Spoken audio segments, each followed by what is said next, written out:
Welcome, everyone, to this special religious leaders gathering. My name is Scott Quinn with the Millennial Faith Council. Thank you for joining us today. We're blessed to have with us as our presenter to share pastoral care resources, Reverend Erin Wiens St. John, who is a transitional deacon at St. Paul's Episcopal Church in San Rafael and is due to graduate this May from Church Divinity School at Pacific. As both a millennial and a dedicated Episcopalian, she builds bridges between her church and a generation by researching creative solutions for postmodern, progressive Protestant churches. Erin is particularly interested in creating strong Christian communities that can support young adults through the numerous challenges facing our global community.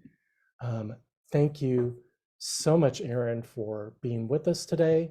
We're blessed to have you in our midst, and thank you so much for what you're going to be sharing with us.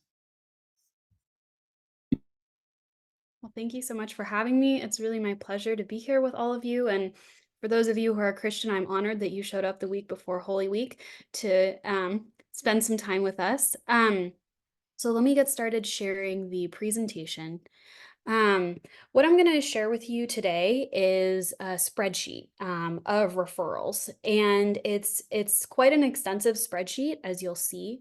The inspiration for this really came up during my clinical pastoral education program, which is a mandatory part of our seminary training as Episcopalians, probably was for many of you as well. And I worked on the San Francisco suicide hotline. This was right when the 988 system was rolling out in the summer of 2021. And they had this incredible website that we got access to during our training. It was mostly San Francisco based, and it provided many resources to which we could refer those who called us, because we understood that the people who were calling our hotline, like many of our parishioners, like many of those who are coming to our churches, are experiencing issues that talk therapy or even just a 15-minute conversation can't really fix, but issues that need a lot more substantial assistance and help. And as I was working there throughout the summer, I really thought this is really important kinds of things for clergy to have. So the website, however, was private due to a number of particular kind of things unique to the organization. So I got permission to transpose their website into a spreadsheet that I could distribute to clergy members. So this is really who this is for. They've asked that it largely stays among either clergy or people who are kind of working in religious leadership, to really kind of stay focused on the reason why they created these lists of resources in the first place. So that's where this whole project really came out of. Why referrals? There's a number of reasons why I hope this spreadsheet will be helpful. Number one, to prevent pastoral burnout. We can't be all things to all people, and this really helps us utilize others' expertise, people who have trained for many years in other occupations, and can really help pick up our parishioners or people who walk into our churches, or other organizations. And really help care for them in ways that hold large numbers of different specialties, and don't just rely on us to get it all done. It can also provide more specialized services that we may not be familiar with. So maybe you're not that familiar with LGBTQ issues. Well, here's some people who are, and who can really support people who maybe are certain minorities or certain other demographics that or going through particular kinds of experiences that we may not know a lot about. The other really important consideration that this hopes to remedy is to make helping people who need our assistance more financially viable for small congregations. Our discretionary budgets only go so far, often not very far at all. And this really means that you don't have to send someone away empty-handed when you don't have the financial means to help them yourself. It also makes use of your unique knowledge of the people who you're helping. So it's very likely that you understand the interlocking factors that may be going on in a congregant's life, that nobody else in their life may really understand, all the different things that they're going through and all the different unique maybe supports that they have from your congregation, or issues that they're facing. So this really allows you to take all of that information that you know about their life and transpose it into a concrete way to help them. finally, this is really meant to be handy in an emergency. I was speaking with Scott and Lynn before this started about a situation that happened in my parish about a year ago, where we had someone who was a member of the parish who was experiencing addiction, legal issues, homelessness, financial problems, mental health, and medical issues all at the same time in our fellowship hall. Um, and we really had to figure out what to do right then. And I'll be honest, like, it was a little bit of a surprising situation, and the people who were there were not necessarily maybe as able to kind of calmly sit down and go through resources in that kind of emergency situation as we would like. So this is really meant to be handy, like right there for when that moment strikes, so you know right where to go. You don't have to waste time, and if you're like triggered or in a trauma response while all of this is going on, you can still, like, you don't have to be thinking super clearly to be able to look up all of these resources. So the spreadsheet is primarily geared toward low income individuals and families. The assumption is that people who are middle to high income, which is probably most people in Marin County, but that those people will probably either be able to access resources or won't need the resources in the first place. Most of these resources are in San Francisco. I would say probably about a third of them are from Marin County, but a lot of the SF resources are accessible for Marin residents, and especially for folks who are homeless or transient. Resources that are in San Francisco can also be accessed as well. Um, it's broken down by topic, which we'll go over in a second. And finally, people who qualify for particularly Medi-Cal, but also other social services, will probably get the most benefit out of this list, although they're, by no means is that required in order to get a benefit out of this list. So let me share the spreadsheet. Okay, great. So as you can see down here along the bottom, we have different tabs for different kinds of resources. And I'm going to go through each of these all at once. This is kind of a lot of information, so please feel free to like write down your questions either about a particular resource or more broadly about how to use the spreadsheet, and we'll go over them at the end. So the first tab here is regarding HIV, sexually transmitted infections more broadly, and general medical. So we have a number of community clinics here, both in San Francisco and Marin County. We also have poison control, if your little preschoolers get their hands on something that they shouldn't. Um, that poison control, I should also mention, can be really useful when somebody has ingested drugs or other substances and you're not sure whether they need to go to the hospital. I called poison control so many times on the suicide hotline to figure out whether someone was in imminent medical danger. They're really helpful. In terms of HIV and STIs, we have a number of options, both in terms of testing, counseling, and then access to medications that will either prevent STIs, that's particularly helpful for sex workers, or to treat STIs, particularly HIV, once they've been contracted. Most of these are LGBTQ friendly or even specifically focused. I want to highlight a resource most of you are probably familiar with, which is the SPAR Center. This is the best resource for HIV, STI issues in Marin County. They have Hep C prevention and HIV prevention, including testing and counseling as well. Moving over to substance abuse and addiction. At the top, we have case management and referral. This is really helpful for complex cases. I particularly want to highlight the access line. This is the Marin access line right here. This can be used in a crisis or not in a crisis to coordinate non-emergency care, including, comprehensive case management. So that's not just substance abuse, but maybe there's a bunch of interlocking issues. These folks are trained to help you with all of that. So the access line is kind of a first line of defense when somebody's not, imminently dying, to help you figure out, okay, we need detox and rehab and medical support. How are we going to coordinate all of that with this person's insurance, for instance? This is really particularly for people who are on Medi-Cal. Down here, we have detox and rehab services. Some of these are just to kind of get people dried out for a few days. Others of these are month-long inpatient care. There's also outpatient care and combinations of inpatient, outpatient care. We also have harm reduction. down here, overdose prevention and harm reduction. These are for people who are not interested in ending their drug or alcohol use, particularly drug use, but need resources that will prevent them from dying while they are using. And we'll also make sure that they have clean needles and things like that to prevent them from contracting infections. Again, I want to highlight the SPAR Center as a really great option for overdose prevention and harm reduction in Marin County. And then finally down here, we have substance abuse hotlines. We have the Marin County 24-hour AA hotline. We have the Narcotics Anonymous helpline. We have relapse helplines, and then we have some national ones as well. We also have Al-Anon and Al-Teen, which is for those who are family members of people who are using or drinking. And so that can be really useful to address, whole family systems issues that may be happening in your parish.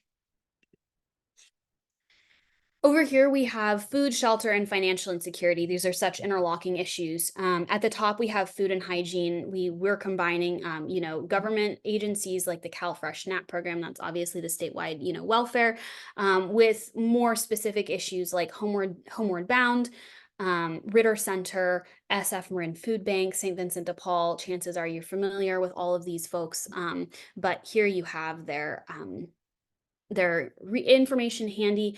The other thing is, I need to get these out from behind your faces. There you go. So this column over here will tell you if there's a specific population who is served by this resource. So maybe these are only for low-income women, for instance, or maybe it's only for LGBTQ youth. So that you can look over here to see if there's a specific population who is served. If it's blank, that means that it's a general service for everyone. And then the notes over here, I would really recommend reading because they provide really helpful details for what each organization does. So let's take, for instance, Glide Memorial Church here. They have daily breakfast. You can see the times: 7:30 a.m. for seniors, 8 a.m. for the general public, lunch at 12, dinner at 4, also hygiene and needle exchange, right? So these can, many of these are really specific. So you can know exactly what kinds of information to give the person who needs them as well. Okay, moving down to financial assistance and government welfare program access. Most of these will give help for things like utilities, rental assistance, that sort of thing. Community Action Marin, I want to highlight as a particularly helpful one in Marin County. They also offer, in addition to kind of the basics of rental, utility, and food assistance, tax help, children's services, and financial and career coaching.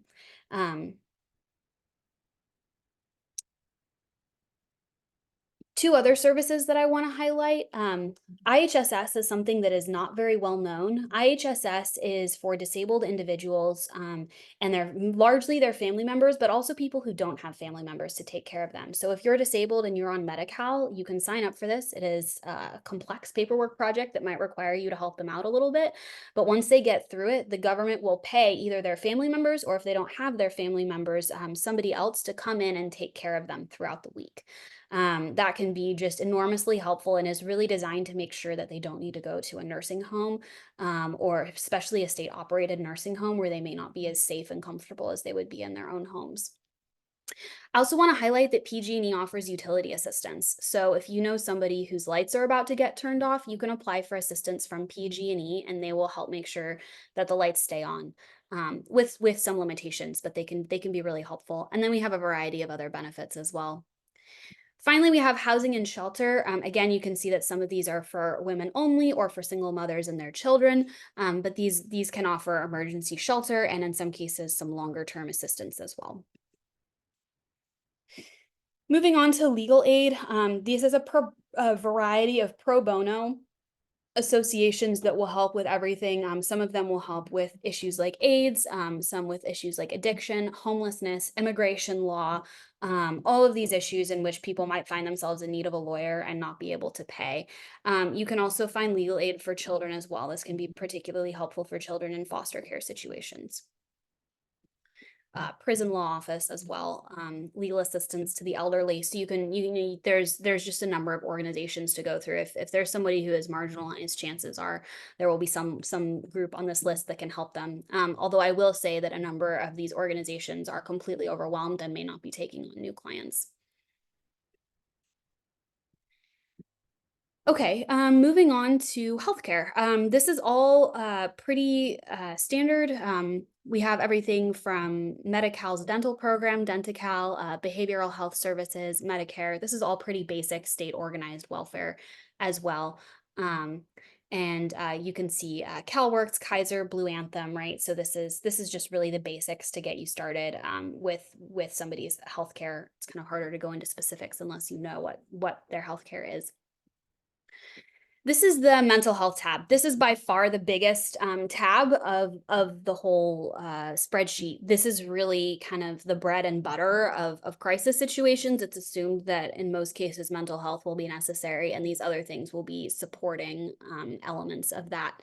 So at the top, we have crisis hotlines. These are for suicidal concerns, a very severe psychiatric crisis. Here we have all of the different counties hotlines. Also, you can call 988 as well. Although the uh, quality of who may be on the other end of the line will vary greatly depending on what area code you're calling from. If you're calling from a 415 area code, 988 is a great resource because you'll get San Francisco suicide prevention, which is fantastic. Others may not be so well equipped.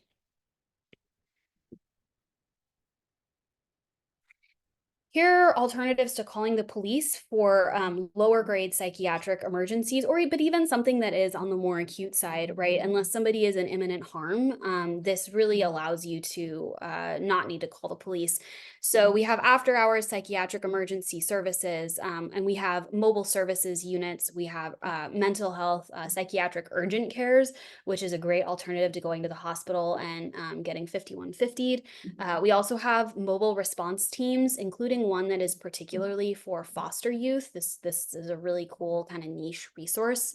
And then we also have inpatient psychiatric care. We have Marin General Psychiatric Emergency Department here as well.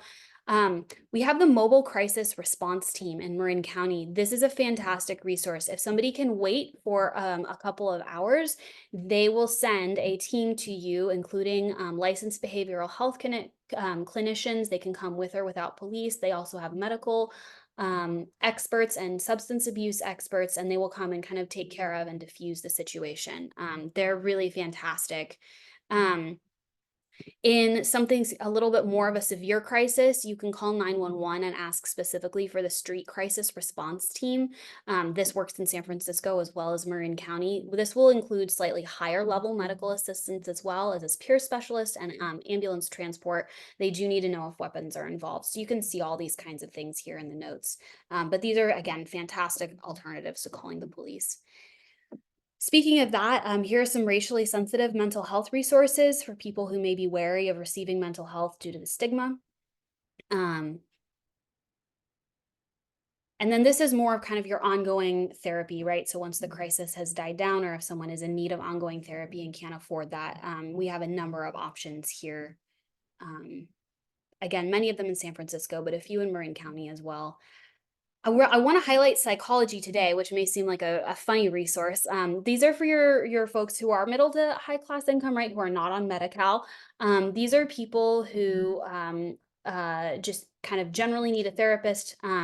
You can click on this link here and it will take you to a list of therapists in Marin County. You can filter by insurance, specific issue that they need addressed, that sort of thing. This was incredibly handy because a lot of people don't qualify for Medi-Cal and are still in need of a therapist.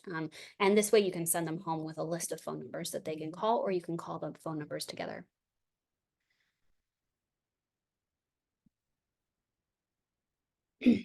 These are emotional support lines. So if you have someone who's calling you all the time because they're lonely, this is a great place to send them. These lines will, help talk them through whatever challenging time they may be going through. This is not for people who are at imminent risk of suicide. Those are that you'll want to use the group at the top. And then I want to support the night ministry, which many of you probably know. This is a spiritual and religious support from the Episcopal Church. This is a ministry of the Diocese of California, and they operate a one line. And then finally, at the bottom of this tab, we have children's ongoing mental health support. If you have parents that are concerned about children's mental health or children that need need help, you can see over here, there's a variety of languages that are offered at these different clinics. And some of them do specialize in particular things. For instance, CASARC is for children recovering from sexual abuse. Foster care mental health is specifically for children in the San Francisco foster system. The OMI Family Center has an emphasis on developmentally disabled children with mental health needs. So you can see, and then the Trevor Project here, I wanted to highlight, you're probably familiar with this. This is a national service for LGBTQ youth in particular.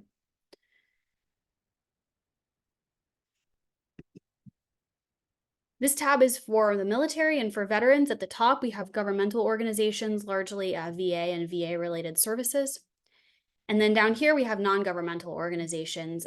These help in a variety of ways. For instance, the Coming Home Project provides financial assistance, emergency shelters, domestic violence support, all that kind of thing. We also have the GI Rights Hotline, Swords to Plowshares, which helps with the legal rights of veterans.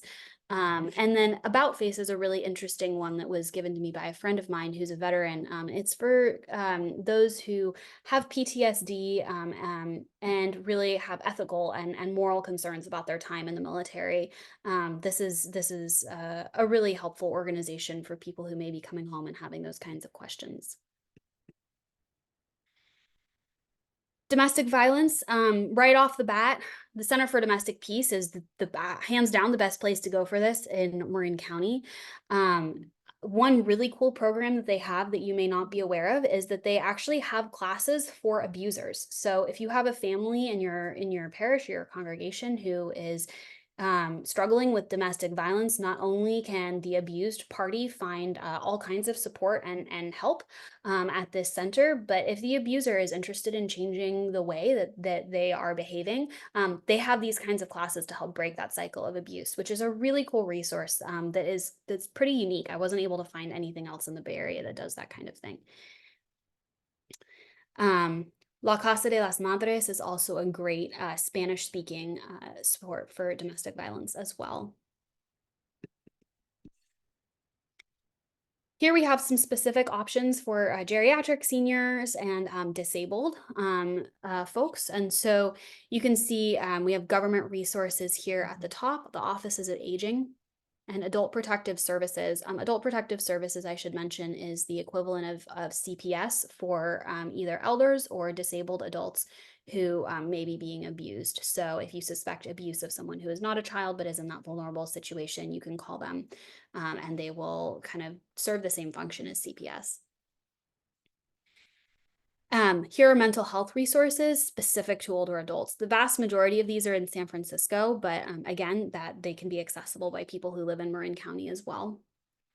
And finally, here's some independent living and care assistance resources, primarily for folks who are disabled, who may also be elderly. Independent living is a great resource for people who need some assistance to remain independent, and whether that's medical care or anything that they may need. This is a really helpful organization for that. Vivalon Rides will help with transportation. IHSS, I mentioned before, is a fantastic resource to help people stay in their homes as they get older or become disabled. These are some LGBTQ specific resources, largely national hotlines, but again, we have the SPAR Center here. Trans Heartline is a great resource for trans folks who are undergoing gender transition surgery. It will kind of take the place that a family often would in terms of supporting a loved one through surgery. Trans Lifeline is also a fantastic hotline staffed by trans people for trans people experiencing mental health crisis. And the Trevor Project is great for LGBTQ youth. Finally, we have law enforcement. This is obviously the tab you hope not to need, but this is part of what it's here and handy for if you ever are in that situation. Again, we have APS, Adult Protective Services. We have CPS down here for both Marin and San Francisco. Golden Gate Dispatch for suicide situations on the Golden Gate Bridge. And then finally at the bottom, we have a bunch of non-emergency police lines for every county in the Bay Area. So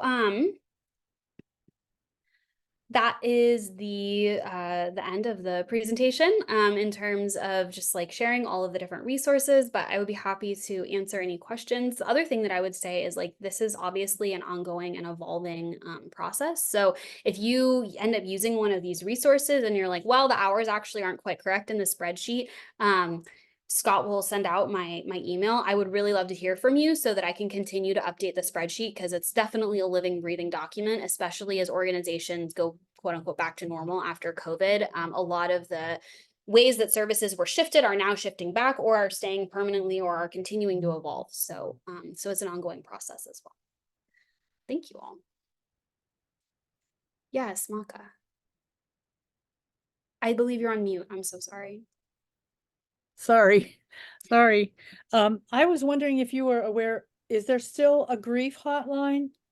Because years ago, I availed myself of that and a grief groups, because I went through like 4 deaths in 4 months. And that was like in the 80s. So I don't know if it still exists, but it was somehow connected with suicide prevention, the grief hotline. Yeah, suicide prevention has actually grief groups. San Francisco Suicide Prevention has grief groups. I would also say that the emotional support warm lines would be a fantastic place to call as well. Thank you.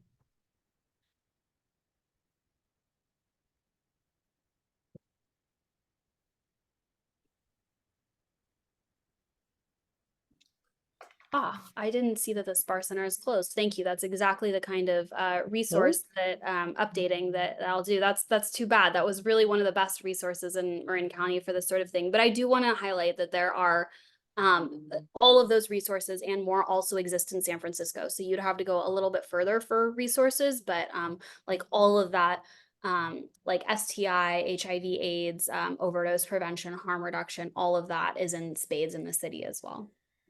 And all of the Ryan White and AIDS services got moved over to the County of Marin Behavioral Health Department. Yes.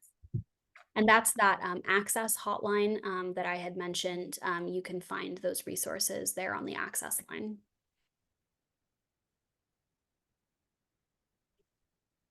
I meant to say Health and Human Services. Oh, yes.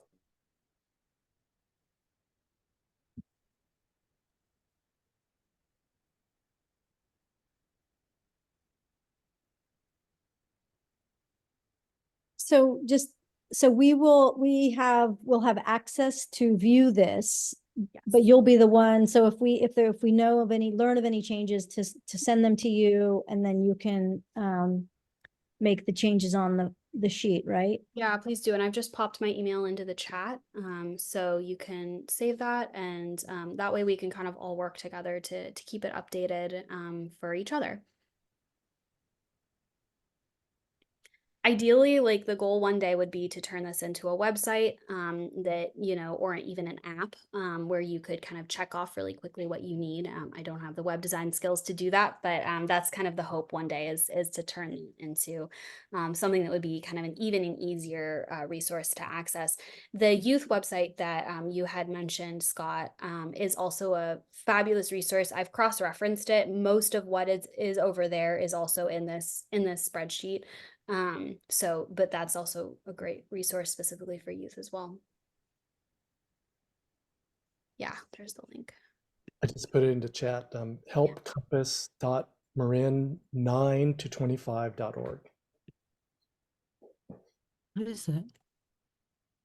So those are youth resources. Oh.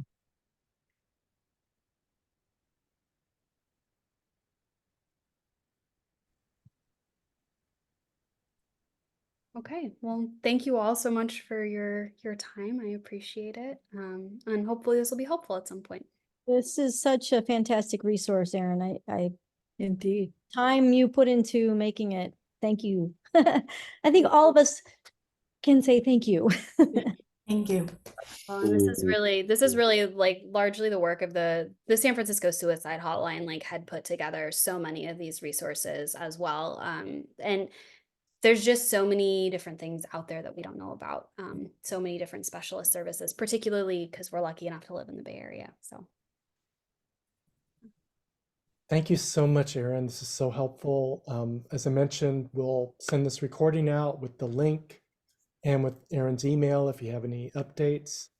And oh, there's a question in chat. Yes, Karen, there are a number of Hispanic, Spanish-speaking resources, in particular, I would say in the mental health tab, if you go to the mental health tab, and then a lot of resources, for instance, in domestic violence, La Casa de las Madres, or Raza Legal. I'm forgetting the full name, but it's a legal services specifically for immigration issues. So yes, absolutely.